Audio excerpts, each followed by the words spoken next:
This is it. The trial of a century. Are you listening? Are you paying close attention? Because you don't want to miss the trial of the Almighty Yahweh versus the people of Israel. You don't want to miss this. This is it.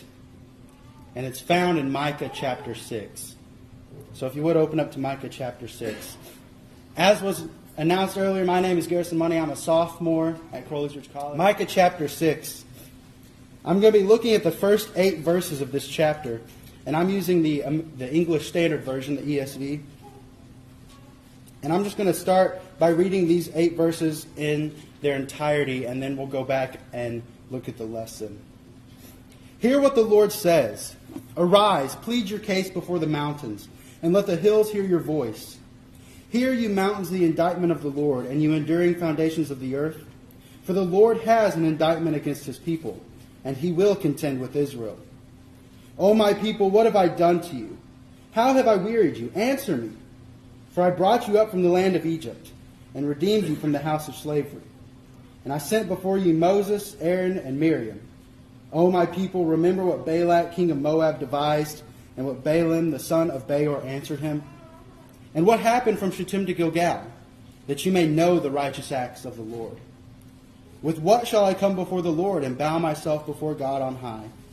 Shall I come before him with burnt offerings, with calves a year old? Will the Lord be pleased with thousands of rams, with 10,000s of rivers of oil? Shall I give my firstborn for my transgression, the fruit of my body for the sin of my soul? He has told you, O man, what is good. And what does the Lord require of you? But to do justice, to love mercy, and to walk humbly with your God. So like I said, this is a court trial taking place. And if you've watched TV or, those crime fighting shows where they have trials taking place, or maybe you've visited the courthouse and you see how a courtroom is laid out, or maybe you've witnessed a trial yourself. We all kind of have an understanding of how a trial works, right? The reason I say this is a trial is when I read those 8 verses, did you hear terms that we kind of associate with court trials? Indictment, plead your case, things like that. We associate those with court trials, so that is what Micah is setting up for us. Micah takes us into this courtroom in the first 2 verses, and he introduces us to the people of the trial, the people that are going to be taking part in this court case. You have the people of Israel sitting in the defendant's seat, getting ready to hear this case that God, the prosecuting attorney, is bringing against them. But did you notice who's sitting in the jury box? Who does Micah say that they are pleading their case before? The mountains and foundations of the earth. Does it strike anyone else as odd that God is bringing his case against his people, and the ones sitting in the jury box, the ones that, as we know, the jury ultimately decides the fate of the defendant, are mountains and foundations of the earth? Why is that? Well, I ask another question. Who would be better to sit in that box? Who would be better to fill those seats than these mountains and foundations? Because if you think about it, these mountains and foundations of the earth have been there through everything Israel has seen to this point.